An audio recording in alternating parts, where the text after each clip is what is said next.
Out in a vast galaxy in the Mother World, 1,000 kings ruled unchallenged in succession.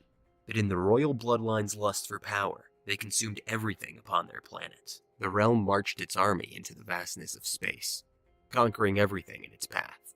The glory of the motherland seemed without end until the betrayal of an assassin's blade struck down the king and queen, severing the royal bloodline forever. In the chaotic aftermath of the king's death, several conquered planets on the edge of the Mother World's reach began to whisper of revolution. A senator named Balisaris uses this opportunity to seize power, declaring himself regent.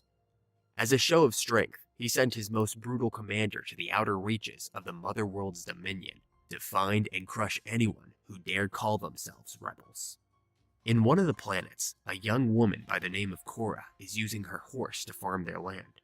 While she's taking a break, she hears her name being called from behind, and turns around to see Gunnar standing there. Jogging towards her, Gunnar tells her that he thought she'd finished and that everyone was gathered at the longhouse. Cleaning her hands on her overalls, she explains that she was doing her last rows and will return as soon as she's done. Once she's done, Cora joins the festives and indulges in the freshly caught elk meat. Happy with the celebration, the leader of the community, Sindri, gets up to make a toast and urges his people to indulge in the food and each other. After the festives, Cora goes home after a brief and passionate encounter with the best hunter in the village, Dan. Inside, the elderly man, who had taken her in after finding her inside of a crashed ship, is waiting up for her and asks her why she arranged something permanent with the man, telling her that Dan was interested in doing so, and that he had asked him personally. Cora explains that she was a child of war and didn't believe that she could fall in love before closing the blinds that covered her bed. The following day, Cora is out in the field sowing grain with her friend Sam and the other woman when they see an Imperium's warship hovering in the sky. Frightened due to her violent past with the Imperium, Cora rushes back to the village and sounds the alarm, alerting the people to the impending danger. Concerned with the ship, Sindri calls a community meeting and attempts to find a solution to their problem. Although Gunnar suggests they try to sell the product that they grow to the soldiers on the ship, Sindri mentions how he knows that he had sold it to the enemy of the Imperium, and tells Gunnar that it might cause some problems. Angry at a comment that Gunnar makes about creating an alliance, Cora explains to Sindri and the people that the soldiers on the warship were not there to help them, and advises them to simply give them what they want, but to volunteer nothing more, hoping that they live before they find out who they've sold the previous year's grain to. A few moments later, the Imperium's ship landed right outside the village, where the community was watching in fear. From inside, a group of men emerge, being led by Admiral Atticus, who cordially introduces himself to Sindri, inviting him to the longhouse for some drinks. Sindri introduces his humble village, falsely mentioning the hard work that it takes to survive there, so soldiers don't tend to ask much of them. Atticus explains to Sindri that they wanted to purchase some food as they'd finished all their own, while chasing a small band of revolutionaries led by a woman called Devra Bloodaxe and her brother, Darian.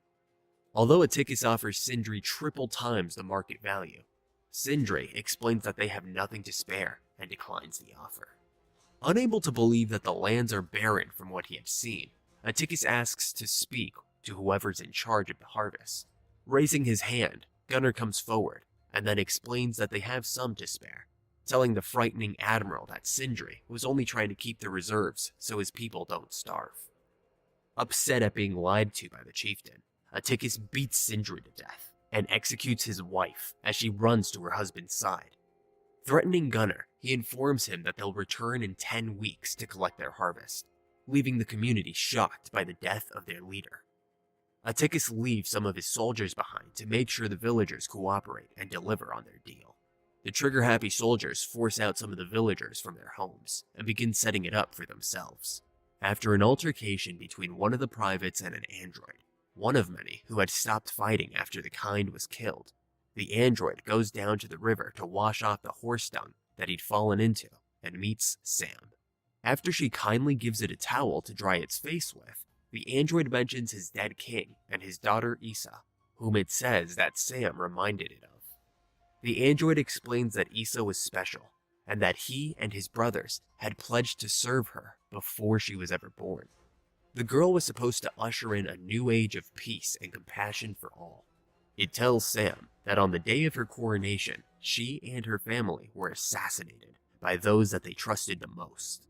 In the Longhouse, the villagers begin to discuss what to do about the impending danger. Having no other choice, they decide to plead with the soldiers by making themselves invaluable, by offering them consistent food so they don't massacre them.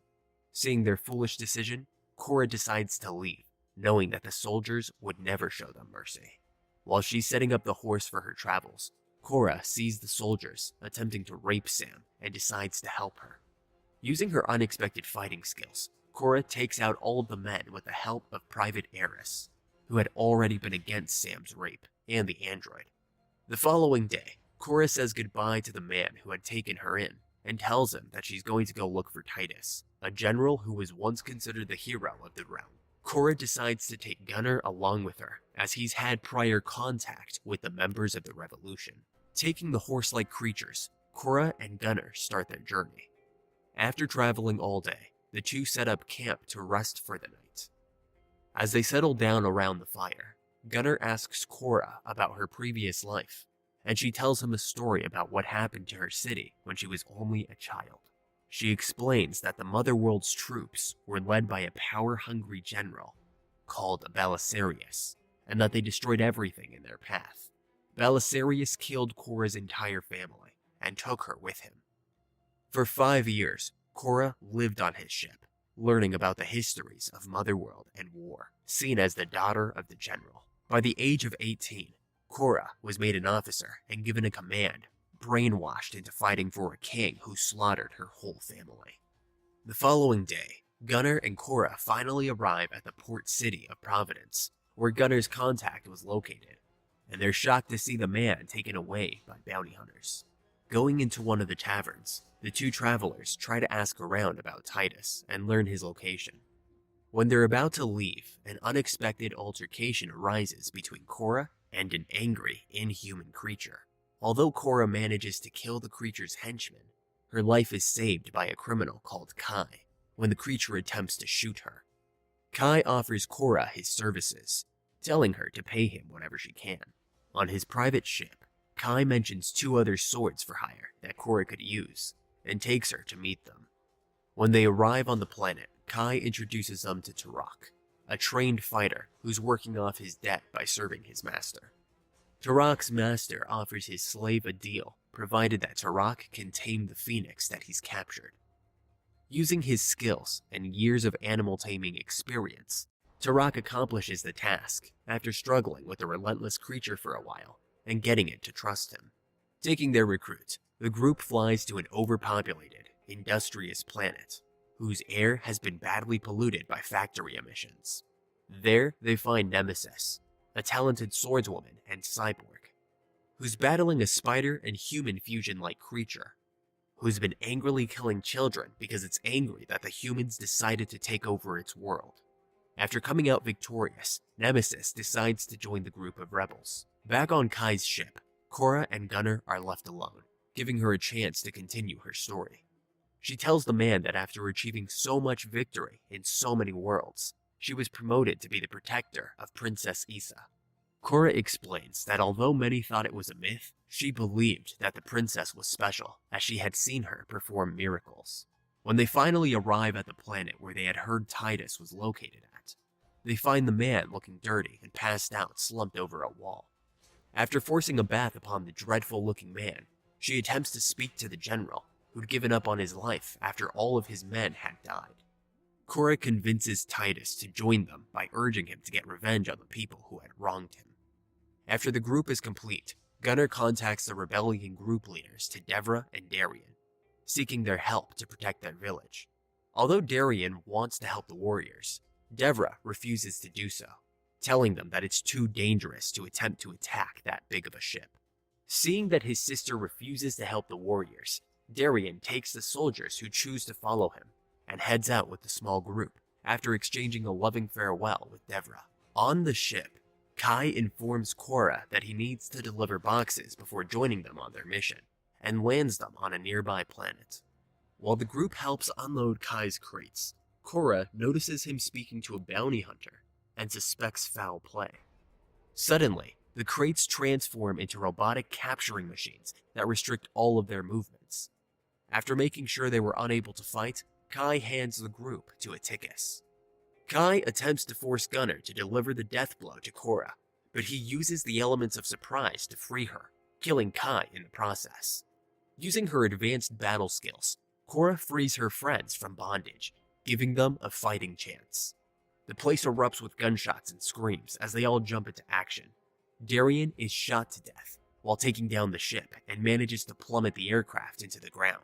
Motivated by their friend's sacrifice, the warriors opt to fight harder, taking out many of the Imperium soldiers.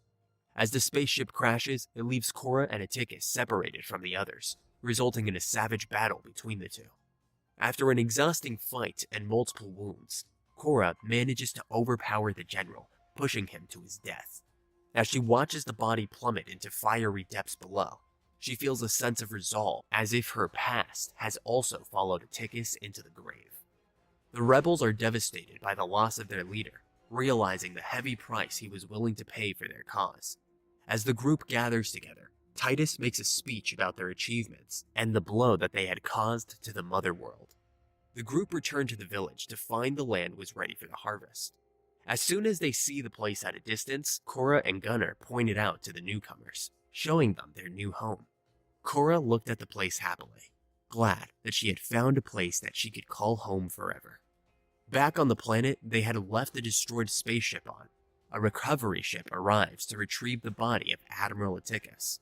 Although he's heavily wounded, Atticus remains alive and hopes to be saved by the scientists on the ship. After attaching neural links to his brain and the rest of his body, the scientists submerge him into a synthetic substance that can establish a psychic link with Belisarius. During the conversation, he informs Belisarius that he has found Korra and that she is now part of the rebellion. Belisarius finds the news disturbing and orders Atticus to destroy the insurgency, but to bring his daughter to him alive so he can execute her himself. Belisarius threatens to kill Atticus most horrifically if he fails to deliver his daughter to him, sending him back to the ship with the reminder of the threat echoing in his death. As soon as he returns, the scientists emit a full surge of electricity into his body, jump-starting his body and causing him to scream awake. And with that, the movie ends. Are you ready to keep binge watching? Make sure to click that video that's on screen now.